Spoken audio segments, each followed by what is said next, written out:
अस्सलाम वालेकुम नाजरीन, मैं हुरान अहमद लाल और आप देख रहे हैं यूट्यूब चैनल RMT TV। देखें जी, आपके पास OIC जो है उसका इजलास होने जा रहा है और ये कितनवां इजलास है और ये कौन मुल्क जो है इसको कंट्रोल करता है, इसमें कितने ममालिक हैं, इसमें कितने मुसलमान ममालिक हैं और इसका मकसद क्या है। और इसके अलावा आपके पास यूनाइटेड नेशन के बाद के ये सबसे बड़ा मुस्लिम उम्मा का ये एक फोरम है।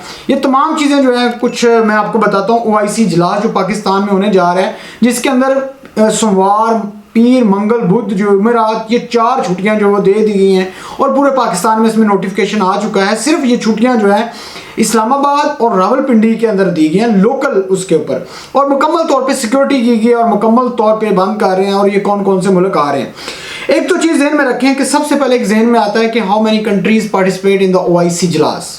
देखिए टोटल अगर देखा जाए तो पाकिस्तान ओवरऑल देखा जाए OIC के अंदर जो है टोटल 56 कंट्रीज़ हैं जो ये सारे का सारा इन्वॉल्व हैं, यानी पार्टिसिपेट करते हैं। लेकिन उसके अंदर से पाकिस्तान ने ये अब जो ये इजलास बुलाया है, ठीक है, तो इसके अंदर 46 कंट्रीज़ हैं जिन्होंने कंफर्म किया है कि हम आ रहे हैं।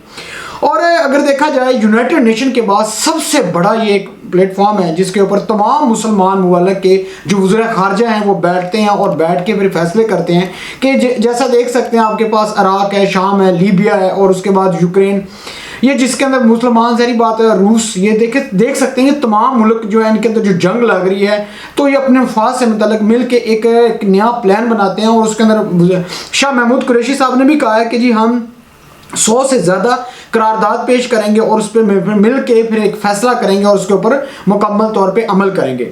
लेकिन अगर हकीकत में देखा जाए तो पाकिस्तान तो अपना एक किरदार, उसका बेहतरीन किरदार रहा है और पाकिस्तान इसमें किरदार अदा कर रहा है। लेकिन हकीकत में देखा जाए तो इनका कोई ऐसा कोई बड़ा इनका रोल नहीं है। जो लोगों ने हर मुल्क जो है वो अपने मफाद परस्त है और अपने ही मफाद की मतलब देखता है, ये कोई होना भी ये चाहिए। लेकिन मसला ये है कि अगर ये तमाम मुल्क इकट्ठे हो जाते हैं, ठीक है, अगर ये तमाम मुल्क इकट्ठे होकर अपना फैसला करते हैं तो यकीन मानिएगा ये बहुत बड़ा फैसला होगा। लेकिन मसला ये है कि यहाँ पे ये हर साल ये याद रखिएगा, हर साल 23 मार्च के मौके पर ये OIC का इजलास होता है और इसको कंट्रोल करता है वो सऊदी अरेबिया करता है। अगर देखा जाए सऊदी अरेबिया तो वैसे कंट्रोल करता है, लेकिन एक अरब लीग भी है जिसके अंदर सिर्फ अरब है, एक GCC है जिसके अंदर एक और GCC भी है जिसके अंदर सिर्फ खलीजी ममालिक है। लेकिन मसला ये है कि ये तमाम के तमाम जितने भी ममालिक हैं, ठीक है, जैसे मैंने बताया कि टोटल 56 कंट्रीज़ हैं OIC इजलास के मेंबर्स हैं, जिसके अंदर से अब 56 में से 46 ने कंफर्म किया कि हम आ रहे हैं, मंडे वाले दिन आ रहे हैं। और पूरे पाकिस्तान के अंदर ये याद रखें, अगर ये इजलास कामयाब होता है इसका बहुत बड़ा फ़ायदा होता है, तमाम मुल्कों को फ़ायदा होता है।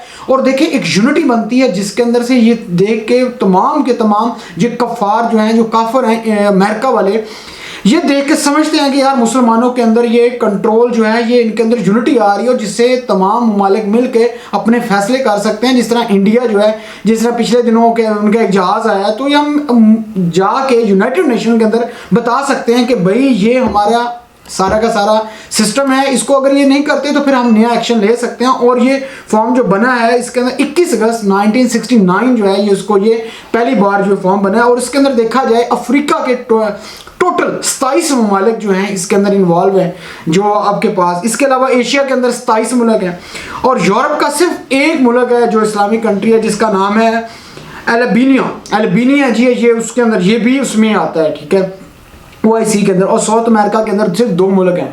टोटल इस तरीके से मिला के ये तमाम के तमाम काफ़ी मुल्क हैं, लेकिन इनके अंदर से 46 ने कंफर्म किया है।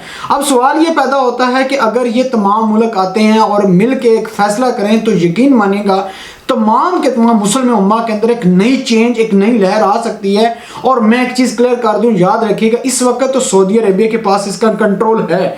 तमाम OIC का जो कंट्रोल करता है वो सऊदी अरेबिया करता है, लेकिन आने वाले वक्तों के अंदर देख लीजिएगा कंट्रोल जो है किसके पास आएगा, सब को पता है, ये तुर्की के पास आएगा।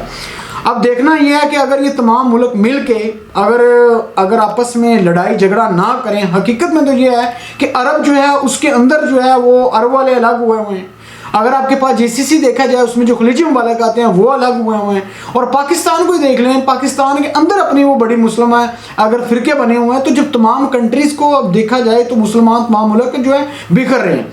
लेकिन इमरान खान साहब ने नहीं ये किया कि जी इमरान खान साहब बुला रहे हैं, ये हर साल 23 मार्च के मौके के ऊपर ये हर साल जो है ये OIC का इजलास बुलाया जाता है और उसके अंदर ये बड़े फैसले किए जाते हैं।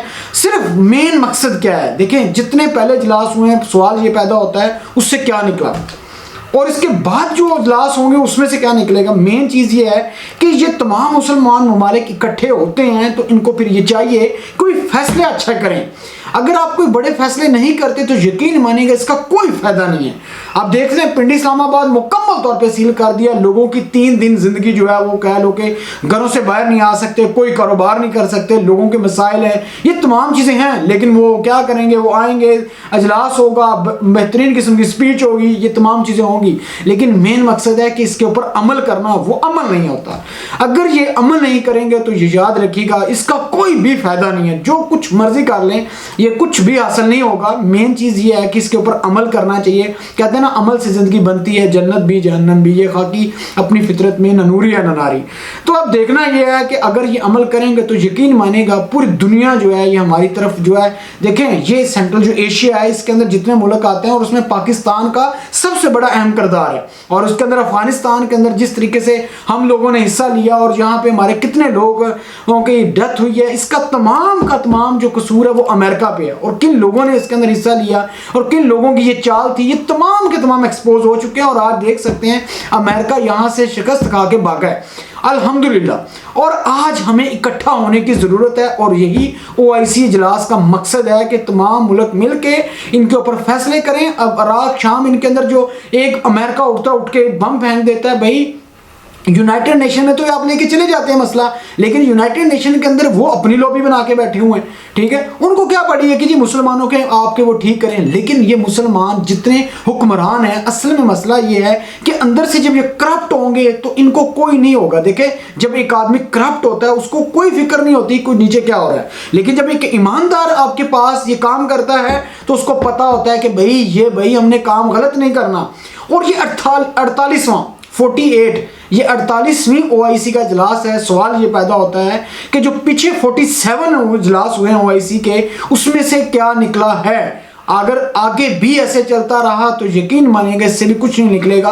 इससे सिर्फ मेन नुकसान ये होगा कि जो 3 दिन के लिए जिस भी मुल्क के अंदर होता है ये हर साल इजलास होता है, तो उसके अंदर सिर्फ नुकसान क्या होता है कि जो सिक्योरिटी होती है और वहाँ के लोगों की ज़िंदगी अजाब बना देते हैं। और स्पेशली पाकिस्तान के अंदर अब ये 3 दिन है और इसके अंदर कुछ सुनने में ये भी आया कि सिक्योरिटी थ्रेट है, इंटरनेशनल टीम आई हुई है और ऊपर से OIC का इजलास है और ऊपर से तहरीक अदम-ए-एतमाद भी आ रही है। ये तमाम चीज़ें हो रही हैं लेकिन बहुत बड़ा ड्रामा होने जा रहा है। अब देखना यह है कि अल्लाह ताला रहम करे इस मुल्क के ऊपर और हमारी कौम के बच्चों के ऊपर। यकीन मानेगा जिस तरीके से तालीम के अंदर हम लोगों का बेड़ा गर्क हो चुका है उसकी तो कोई मिसाल ही नहीं है।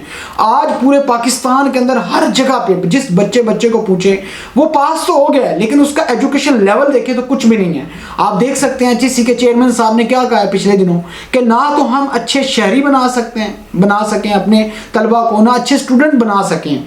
तो रीज़न क्या है पीछे? अच्छे टीचर भी नहीं है, ज़हन में रखिएगा, अच्छे टीचर भी नहीं है, अच्छे स्टूडेंट भी नहीं है। क्यों? हमारा मेन फोकस जो है वो टोटली सोशल मीडिया के ऊपर आ चुका है। हम सोशल मीडिया से निकल के हमें अपनी बुक्स, किताबें, इन चीज़ों के ऊपर भी गौर करना होगा। यकीन मानिएगा यूरोप के अंदर सबसे अगर बेस्ट एक्टिविटीज़ देखी जाती है तो वो बुक्स पढ़ते हैं, किताबें पढ़ते हैं, अपने ये चीज़ें। लेकिन हमारे यहाँ पे सिर्फ लैक ऑफ नॉलेज है और इसके अलावा कुछ भी नहीं है। सुनी सुनाई खबरें होती हैं, उनको हम शेयर कर रहे होते हैं, इसके अलावा और कुछ भी नहीं है।